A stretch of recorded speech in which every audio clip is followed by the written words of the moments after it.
Chamber Talk Radio. Solid news, solid advice, and solid solutions for chambers of commerce throughout the United States. Chamber Talk Radio is working with professionals and consultants from coast to coast to bring you valuable information and a unique perspective on how you can successfully build and manage your chamber. If you would like to become part of the Chamber Talk Radio Club, please visit www.chambertalkradio.com and click the Join the Club button right at the top. This broadcast is brought to you by the chamber industry, our hosts, and our show sponsors. Now, let's get started.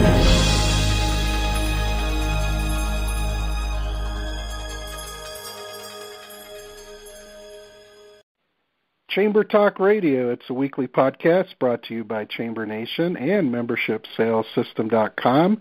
Each week we will be discussing topics relevant to today's Chamber of Commerce. We'll be interviewing guests, including chamber executives from around the country. Our goal is to provide you with an informative 10 to 15 minutes that will help you in operating your chamber or organization. And at the end of each show, Kevin from Kevin Dwyer and Associates will be bringing you the tip of the week. So let's get to know our Chamber Talk Radio hosts.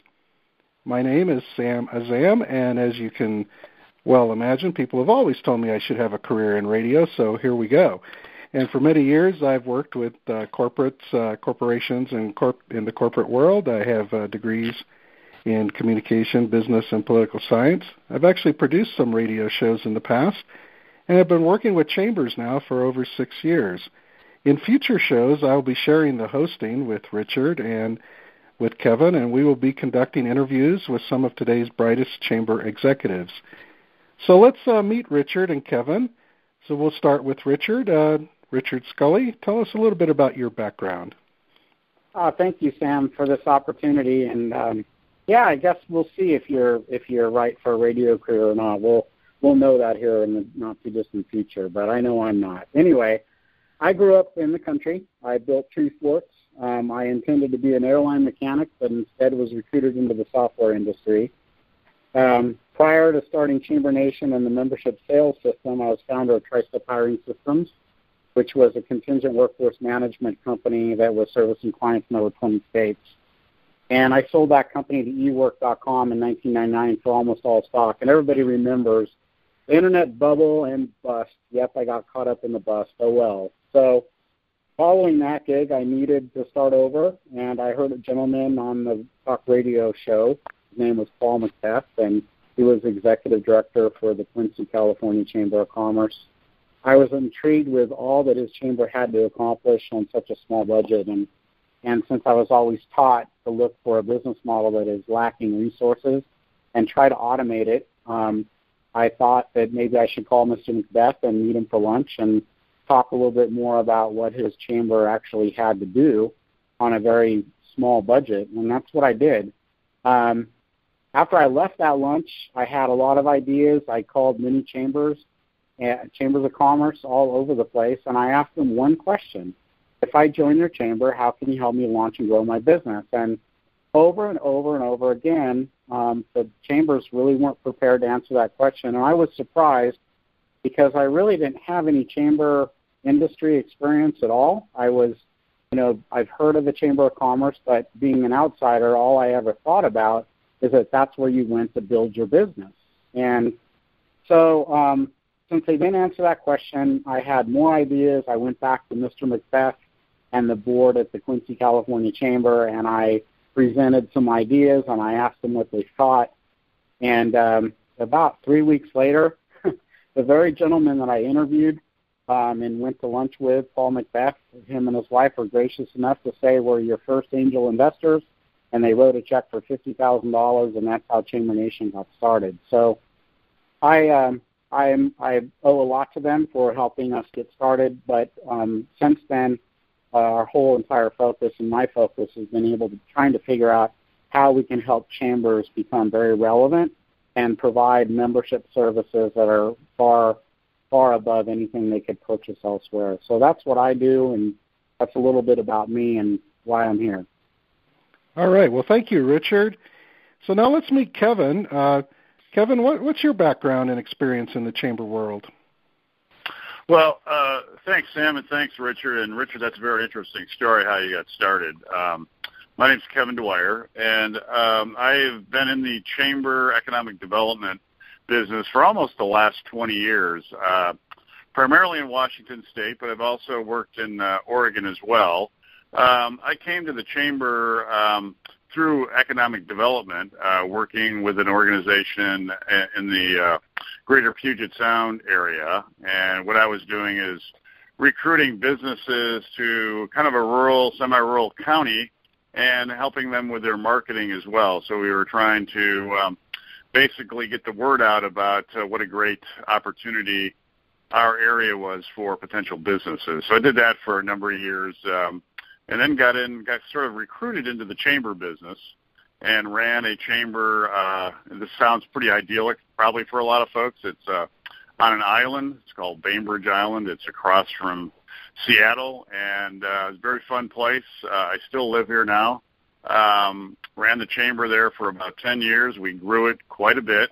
Had some great some luck, and combined with luck and just some great opportunities to grow it through events, through membership benefits. It's interesting, the story that Richard alluded to. That's a question that most chamber executives should be able to answer, and if they can't, then they need the services of people like Richard and Sam and myself. But quite frankly, my career really started as a journalist. I was a journalist for many, many years, probably close 20 some odd years. Worked primarily in the business press. Was the editor for a number of years, publication called Washington CEO Magazine. It actually started this, and it was a statewide publication that covered business CEOs, business personalities, trends, and so forth of Washington State. Very fun. Got to go around many communities in Washington State and find out how businesses worked. And I also had an opportunity to meet a lot of chambers of commerce, because oftentimes they were a go-to place to find out about businesses in particular areas. And prior to that, I did work for a number of other publications. You might be familiar with weekly business publications, such as like the Puget Sound Business Journal, the Portland Business Journal. All over the country, major cities have these business publications, and I was involved in that company for a number of years. And then prior to that, going pretty far back, I was did weekly and daily journalism. So I bring more of a sort of a business journalism background to this, but the chamber world's very interesting. There's a lot of potential there, but a lot of chamber executives, they don't wake up in the morning, and people typically don't wake up in the morning and say, gee, I want to grow up and be a chamber executive. You sort of come to it, sort of, I think, my case is probably very similar to other folks. You sort of become an accidental chamber director for a variety of reasons. And so, I always stress that people need to run their chambers like they run a business and create that relevancy that we've talked about. So I'm hoping that with this radio show that we can really create some educational opportunities for folks that are maybe new to the business, but perhaps there's some old hands too that can learn some new tricks. So that's why I'm on board. All right. Well, thank you, Kevin. I'm going to switch back to Richard here and ask a question. Richard, this was kind of your idea to start with as far as the Chamber Talk radio show. So maybe fill us in a little bit on why you wanted to do this.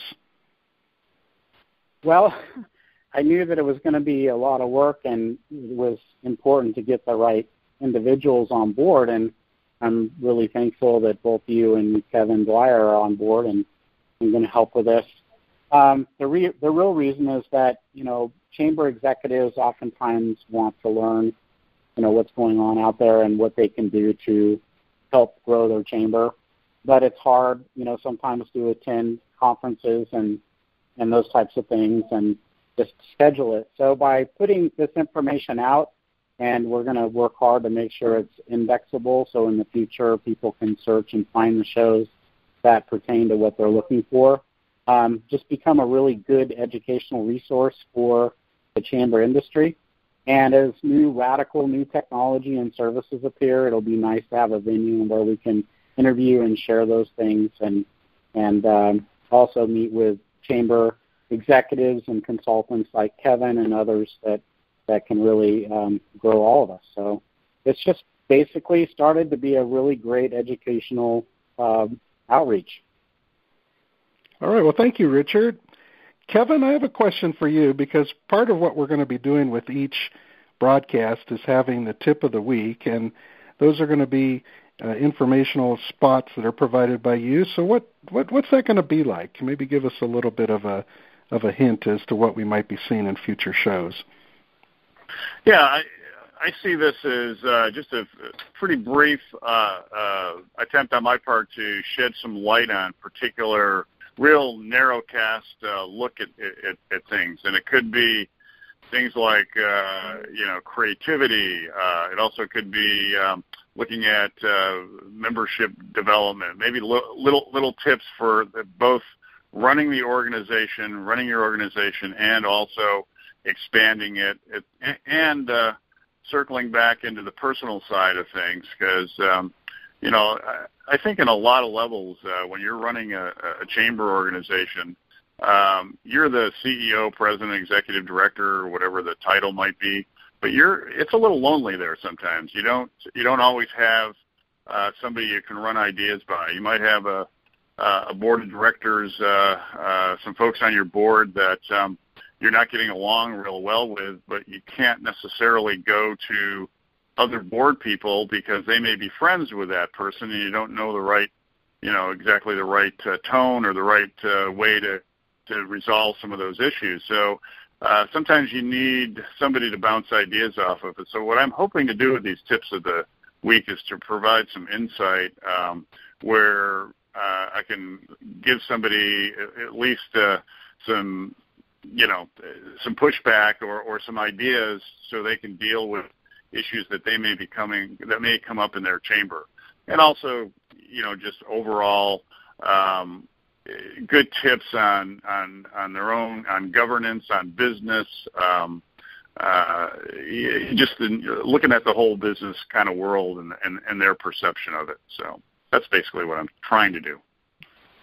All right. Well, thank you, Kevin. It sounds like that's something that we're all going to be looking forward to in the upcoming weeks. Again, my name is Sam Azam. I'm your host for today's show, and we will be doing this each and every week, Chamber Talk Radio. So be sure and catch our next show, and look forward to speaking with all of you again. Have a great day. Okay, this is Kevin Dwyer with Kevin Dwyer and Associates, and this is the tip of the week. Creativity is essential to the success in the chamber world as well as the real world. You've heard it described in a lot of different ways: thinking outside the box, coloring outside the lines, thinking differently. But how do you get there as a chamber executive or as somebody that's involved in developing membership? Here are some steps to help ignite your creativity. 1, be provocative. Being provocative is essentially challenging the status quo. So do it. Step outside the box and look questionably and objectively at your project, your staff, your overall organization. You'll get a pretty good perspective on things by doing that. Number 2, live with some discomfort. Be nimble and adapt to change even if it's uncomfortable.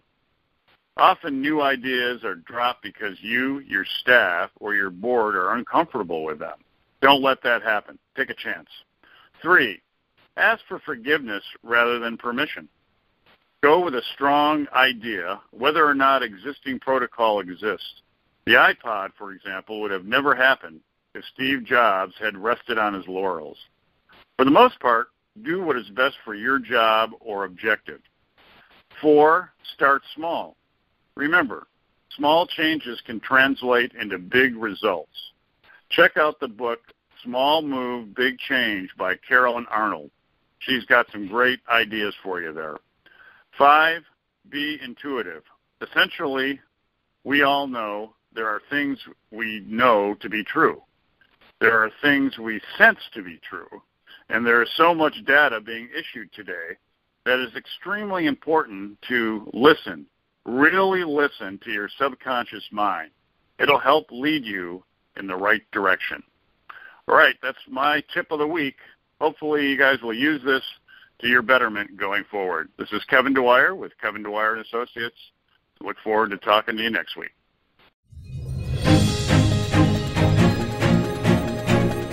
Thank you for listening to Chamber Talk Radio. Be sure to visit our sponsors, who are Kevin Dwyer & Associates at www.kdwyerassociates.com and the Membership Sales System at www.membershipsalessystem.com. Thanks for clicking in.